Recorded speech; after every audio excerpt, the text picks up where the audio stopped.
Moving on to our favourite current player in the Irish setup. I've gone with Shane Duffy. I just think, again, like another player that just gives it his all. Uh, he came into the team it was a real test in time. Like I think one of his first competitive games was the Italy game, like in the group stages of the Euros, and because I think John O'Shea had been playing. I'm not sure who was playing beside him, but he came into that team and he played really well. The next game, it was him. I think he made a mistake for the goal, but since then he's just been going up and up and up. And I think he was captain in the game that where Coleman was suspended against Denmark in the last game. Uh, Even the headers he gets and everything, he challenges for every single ball, and I just think he's really been a really solid player for since he's come in. So Definitely. Shane Duffy's my favorite player at the minute, I think. Very fair. Ross, what about you? Yeah, Duffy would definitely be up there. Like I think for every Ireland fan, he's up there. Just is in his commitment, and when you know what you're going to get from him. Name that comes to mind is John Egan, who's playing in beside him at the moment. Just in terms of like how good he's been in the Premier League this season. And there was a time where Mick was sticking with Richard Keogh, and I think every Irish fan was like, "Why isn't John Egan playing? Like this is insane." So not that it's you because want. we weren't conceding goals. I don't think I think we conceded one or two goals the whole campaign, like before the Yeah, Switzerland game. there wasn't If a even, need to change it or and something. yeah, But I just um, thought that the fact that he was playing for a side that is doing it so well Sheffield in Premier United. League, like, is ludicrous that he wasn't playing. And I just think he's brought, like, him and Duffy is like a really really solid base to the team, and it kind of allows us to, we can change the formation up, and I still think that both adapt to that. Like in the previous video, you were saying we might change to like a five at the back. I think they could both slot into that well. They're both, if we are to make it through these playoffs coming up, I think the two of them at centre back would be huge if we're to do that. I went with Darren Randolph, kind of maybe a bit biased as a goalkeeper myself, but since the Germany 1-0 win, he came on, I think, just before half-time. Shea Given got injured. I don't think he's looked back. Incredibly just solid goalkeeper for us. Never He's seems definitely up there for me. I don't think he's made a mistake in that jersey. No, like, he's you been know? brilliant. No, He's been brilliant. And even when he was a backup, like, and he wasn't playing as much, he'd come in and play for us, and he's played Stormers, you know. I was trying to Get back in the think. game, but, you know. I was trying to think. As you said, he hasn't put a foot wrong. He's made a mistake in the last 4 or 5 years. Yeah, I think he's really really solid in the air. Incredible shot stopper. Really good distribution. And kind of all you want from a goalkeeper. Great communication from the back. Like every match we go to, you can nearly hear him from where we're sitting, like kind of barking orders at the defense. So yeah, maybe a bit biased as a goalkeeper myself, but I think Darren Randolph is a brilliant keeper. Hasn't put a foot wrong since he started with us. Fair. Mark, what about yourself? Yeah, I can't argue with any of those. I think we have a very solid defensive base now. I was a bit concerned when Richard Keogh retired, that we may struggle at the back. But no, I think we're the better team for it. I think Ian and Duffy there, I mean, they're going to be a phenomenal partnership. There's no doubt about that. I've actually gone for, as a current player, is more of an emerging player, but I've gone from as a current player, Matt Doherty. I think he's more or less now going to be established in the team, even though he hasn't been here that long. What I like about him is he sort of plays with a bit of a chip on his shoulder. I think because he wasn't treated well by the last manager, and I know they had a couple of words and whatever, but he's going out there in every game to prove something. And I think when he comes onto the pitch, you can see, I mean, he's raising the tempo of the game. He's putting his body in the line. He's full on, and I think that may at times concentration maybe to get diverted a little bit. We saw, one or two mistakes, but I think he makes up for that in terms of his ability, his skill, and like he wants to prove something in that jersey, and I think he's going to be a big player for us.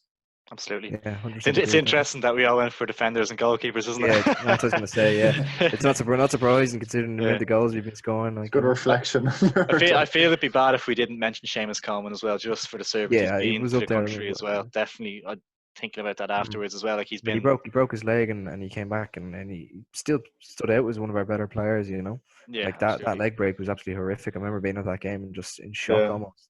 I Shocking, think yeah. it was there was still half an hour to go or something in that game, but Yeah, I feel like we actually could not win that game without him on the pitch. You know what I mean? It was like so shocking for all of us to see, and it would it's have been such a huge marvelous. result, but it was terrible. And I he think he came was back from down that. for like he was down for like 15, 20 minutes, That and was we were horrible. just standing there. It was tragic. Like Even stuff like what we were mentioning earlier on about being in the dressing room for a Wales game, stuff like that. Like that's what you want your captain to be like if they're injured, still in and around the squad, motivating the people around them and stuff. And whenever he's on the pitch, he gives 100%. No one ever doubts his motives or anything. Commitment, So right. yeah, his commitment and Mhm. stuff. So yeah, no, he has to be mentioned, I think. Yeah. Absolutely. Yeah. We'll go on to I think our favorite rising star. It's a really tough one with like the amount of players we have coming through in midfield and attack particularly. Like there's a few honorable mentions I'll say we'll have at the end, but I'm gonna go with Adam Ida just because some of the performances he's been putting in for the 21s kind of I think they were going a bit under the radar because everyone was kind of looking at like I said, Troy Parrott and then you have Afalabi and Aaron Connolly obviously getting the goals for Brighton and everything, but then I think that hat trick he got for Norwich in the cup really put him on the map, and Yeah. I think he's Awesome. I think he's the potential to have it all. Like he's got such great physical attributes. He's quick. He can hold the ball up, especially in international games. I think he's just going to be such a key tool for us. Like if he can keep up his form, he can do a lot. Like and especially if we have one up top, he's like pump the ball into him. He can take it out of the air. He can win headers, and yeah, I think he's going to be huge for, especially if we have wingers beside him and that kind of thing. But yeah, I really like him. I think he's got the finishing ability, which a lot of our current strikers haven't been getting the goals. So I think I like Adam White a lot. So that's me. Ross, what do you think? Yeah, fair. I'm gonna go with Jason Malumbi, just Definitely up because. there for me. I have Yeah, to think about it though. yeah, I just think he's going to be a really, really good midfielder. I think he's going to be Premier League midfielder, possibly next season. Like, I think he's just going to really establish himself, especially with Glenn Whelan. Like, it's like the perfect time for him to kind of come in. Yeah, I'm with the manager as well that loves him. Like, yeah, and I just think he's going to really show what he's all about in the next 12 to 18 months, kind of thing. I think he's a top player, and I'm really excited to see him once he gets a few caps under his belt. Sean, what do you think? I went with Adam Ida. I had two, but the first is Adam Ida as well. That hat trick versus Preston in January was incredible. I think the first goal was after like 1 minute, and it really said a lot about his character that he scored that hat trick. Because that was his third game for Norwich, his debut. I think he scored an own goal and they lost. So I think it took a lot of courage to kind of come back and put in that performance. He was great under Stephen Kenny in 2019, and as you said, I think he'd be excellent up top for us. Like taking the ball down, he can shoot from range as well. Really exciting prospect for Ireland. He just looks confident when he plays and stuff. Like in any kind of setting he goes into. And, I mean, he probably would have been getting a few more Premier League appearances for Norwich if this whole pandemic hadn't happened or whatever. But yeah, I think he's going to be a huge part of the Irish future. I think. Two other kind of honourable mentions I had was like two goalkeepers, Mark Travers at Bournemouth and Caoimhín Kelleher at Liverpool.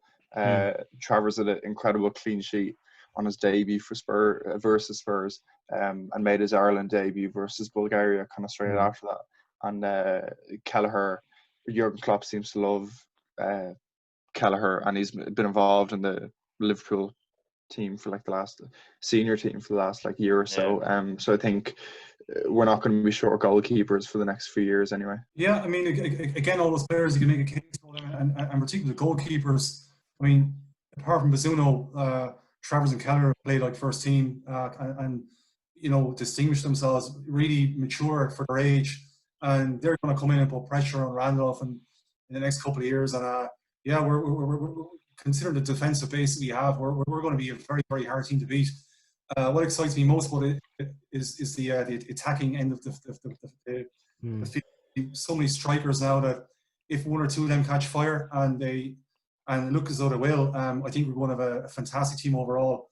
Look at the likes of Zach Albuzetti potentially. I know he's gone to Lincoln City. I don't think it's the greatest platform for him to propel himself in the international team. Troy Parrott on the fringes of something at Tottenham. I don't think Tottenham is the best platform for him either. No. I think will emerge from this group. Again, you've all mentioned him as Adam Ida, because I think he's at the right club. I think he's already proven himself. He's confident, and I think he's on a 3 or 4 year deal at the minute with Norwich. So New he's contract then.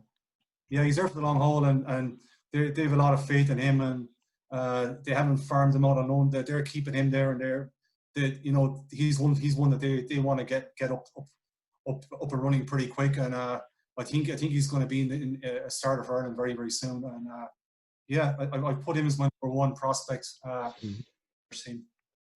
There's plenty of you honorable mentions you make. I really like Jason Knight at Derby.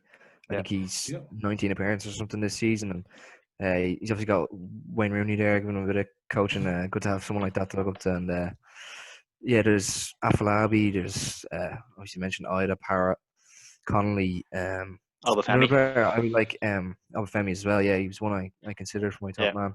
But another player I really like is Joe Hodge. But the only thing is, I think he went to Man City recently, but he can potentially play for England as well. And he's been playing with us for under 19s and stuff. But it's some of the I think he's only 17 or something. He's been playing for the 19s, and he doesn't look out of place. Just a bit short. That's all. And I think he can be a serious player. He's got a great ability at the ball. There's also Ryan Manning as well as quite a. QPR. He seems to get overlooked. I was over watching QPR there back in October in London, and he was phenomenal for them. He was absolutely brilliant, and there's never any talk about him getting a call up, and I'm mystified by that. But I hope Kenny will call him up. I stand corrected. He may have been called up once or twice, but I think he's one certainly that's been overlooked to an extent. Dara O'Shea at West Brom as well, playing week in, week out. They're top of the championship. He's done very well under Slavan Bilic there. Could be a Premier League player next season. Yeah, we could talk all day, I think, about the future. So many, you've named 15, 16 very, very good players there. We haven't had that for such a long time. Yeah, it's exciting.